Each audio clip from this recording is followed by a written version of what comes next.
Bismillah ar-Rahman ar-Rahim. Ashhadu an la ilaha illallah wahdahu la sharika lahu wa ashhadu anna Muhammadan abduhu wa rasuluh. Assalamu alaikum. You have to give me better than that. You know the drill. Assalamu alaikum. Alhamdulillah. Jazakallah.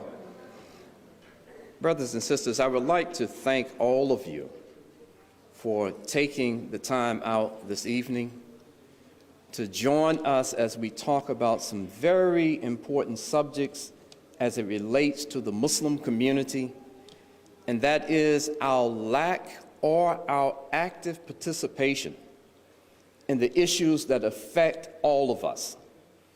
Because too often we feel that we read the paper and we look in the newspapers and we look at television and we see all these things and we think about the other.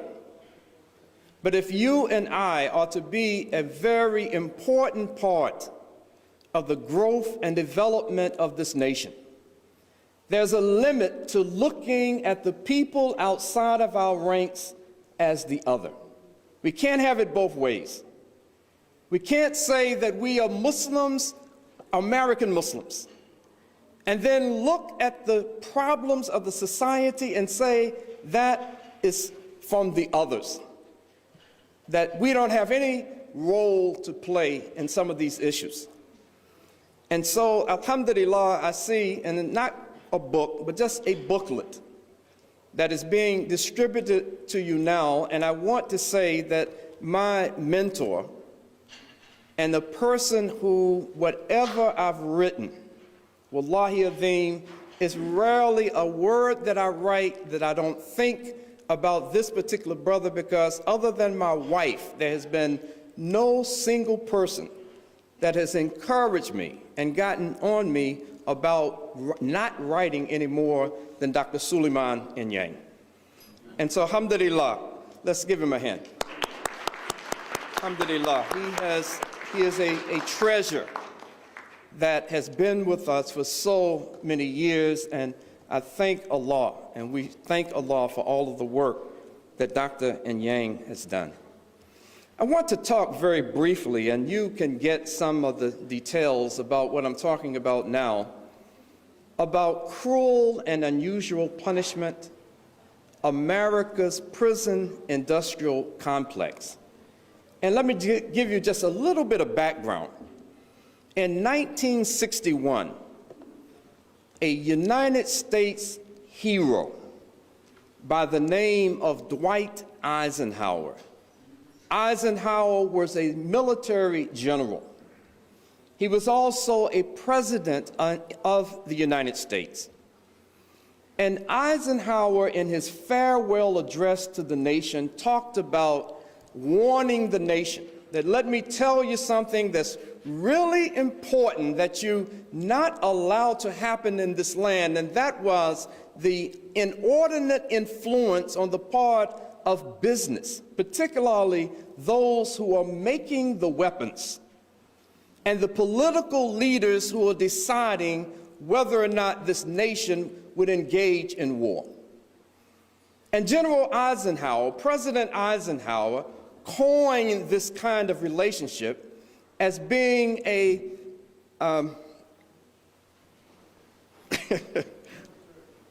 somebody help me. Huh? Military, thank you so much. I'm sorry, drawing a blank. The military industrial complex. And he was talking again about this relationship of how lobbies could be so influential that they could actually dictate whether the American government would be involved in war, because war is profitable for those who make and manufacture the weapons. But in recent years, particularly after and during the president of Ronald Reagan, you know, the B-grade actor who was a two-term president, the great communicator. And one of the things that the great communicator did was to, under his time, and shortly after that, he quadrupled the number of people who were incarcerated in state and federal prisons and in the jails all across this country. Now, that's an amazing feat, but how he was able to accomplish it was to declare a war on drugs. But when in fact, when we look at what actually happened, it was really a war on the poor, a war on those living in the inner city, and more particularly, a war on African American people. And while he was conducting this war on drugs, under his administration, I'm not telling you anything that you don't know. I'm not making up something to underscore a point. But under his administration, while he was conducting this vicious war on poor people, calling it a war on drugs, his administration was responsible for illegally sending weapons to a group called the Contras in Nicaragua. And they were funding this effort that as planes went to Nicaragua to support these Contras, that the U.S. Congress said that, no, you can't support them, we won't give you money. Those same planes were being loaded with cocaine and brought back and dumped in the communities all across this country under the watch of the same man that said he was declaring a war on drugs. And this kind of hypocritical policy has so devastated communities all across this country. So this term, a prison industrial complex, was born. It's a term that talks about a kind of incestuous relationship between those who have found a way to profit from people when they go to prison. How can a business profit from people in prison? Without even talking right now about private and privatized prisons. We need to know that in this country, this relationship between the business community and this prison industrial complex is so great that when you read the names of American corporations who are operating their businesses inside the prisons, they found out after a while, that started in the 80s under Ronald Reagan, when our corporations were shipping jobs overseas, they found out, the corporations realized that the 13th Amendment to the United States Constitution forbid slavery, but not in the case of those who've been convicted of a crime. So the 13th Amendment of the United States Constitution gives legal authority. It's the basis by which anyone who's put into this criminal complex would be able to be treated like a slave, because slavery was not abolished as it relates to those who are convicted of a crime. And so we find ourselves sitting here today. Those of us who've been influenced by the media, those of us who our own silence, our own indifference, our own lack of attention to what's going on around us, we sit here tonight while so many millions, 2.4 million Americans are trapped into this prison industrial complex. They're trapped into a system that most of us care little about, or know even less about what's going on behind these doors. Let me just share just a few quick things with you, and I'll be done. Brothers and sisters, on November the 3rd, because I want to show how this is something that if we ignored this vicious system before, and if we think that as Muslims we should just get involved in the issues that directly impact the Muslims, let me, in closing, just set a brief stage for you. On November the 3rd, 1979, I was just trying to move back to North Carolina. And I happened to go to a housing conference, a neighborhood housing conference, which was being held on one of the universities in my hometown. And I went to this conference, and while I was sitting in there, a guy ran into the room and went around to me and some other people and started whispering in our ears. And what he was talking about, he was saying that right next door in Greensboro, 5 members of the Communist Workers' Party were shot dead. It was caught on national television. It was a death to the Klan rally on November the 3rd, 1979, in a public housing unit in Greensboro, North Carolina. Klansmen and Nazis came into this public housing unit, took their time, got their weapons, walked up and started shooting to death 5 members of this communist organization because they had the audacity to protest against the Klan. One of the people who was shot, who was not killed, was a young lady that I grew up with. She was 9 months pregnant and had buckshot all in her stomach. Alhamdulillah, her son survived this kind of assault. But what happened, because the people were communists, because they were labeled as enemies of this government, do you know that even after national, ABC, NBC, CBS, all of these channels, local and national, were covering this death to the Klan rally, not a single person went to jail, not one. They were shown driving through the neighborhood, getting shotguns and rifles out of the back of their cars and shooting and killing people like they're shooting at fish in a barrel.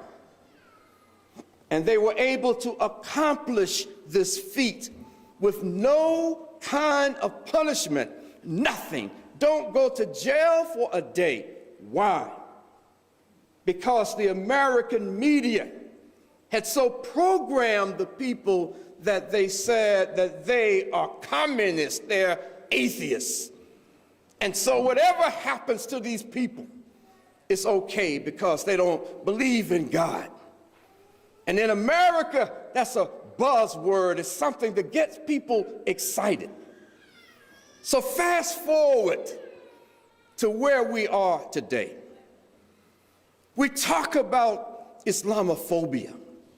We talk about this wicked, this pernicious plague that is going around this nation. But let's call it for what it is. It is nothing but racism. It's nothing but bigotry.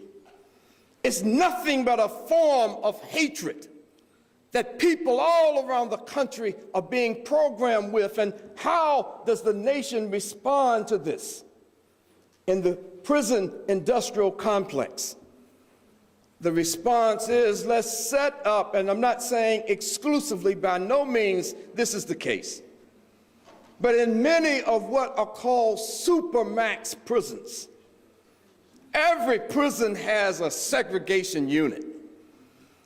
But now we have supermax prisons that every single day the population is becoming more and more Muslims. If it were not for the efforts of the American Civil Liberties Union, you and I would probably never even heard about something now that are being called communication management units. These are units inside of Supermax that the American Civil Liberties Union, one organization, was responsible with the help of Allah for stopping this very insidious plan of renditioning Muslims inside the country. Don't send them to Egypt. Don't rendition them over there. We'll do it right inside of the country. And the American Civil Liberties Union caught wind of it. And so this prison industrial complex backed up a little bit, but now we still have almost 100% Muslims in these communication management units that are inside supermax prisons. And the only two that we know about are in Terre Haute, Indiana, and in Marion, Illinois. Brothers and sisters, prisons are big business. The products of the prison industrial complex are inmates. Money is made off of the inmates by many ways, and I'll bring this to a close, in many different ways. But for any of our brothers, any of our sisters who are using IBM computers, did you know that so many of the component parts of these IBM computers are put together by virtual slave labor? Sometimes people getting 23 cents an hour, putting this very intricate work together. And what happens to their money? They turn around and charge them for their room and board. That you're locked up in a cage, and now you have to take your 23 cents an hour and pay me for the privilege of putting you in a cage, and pay me for the privilege of feeding you. We have a virtual prison system that's going on. Look, there's some more specific information in this little booklet. Brothers and sisters,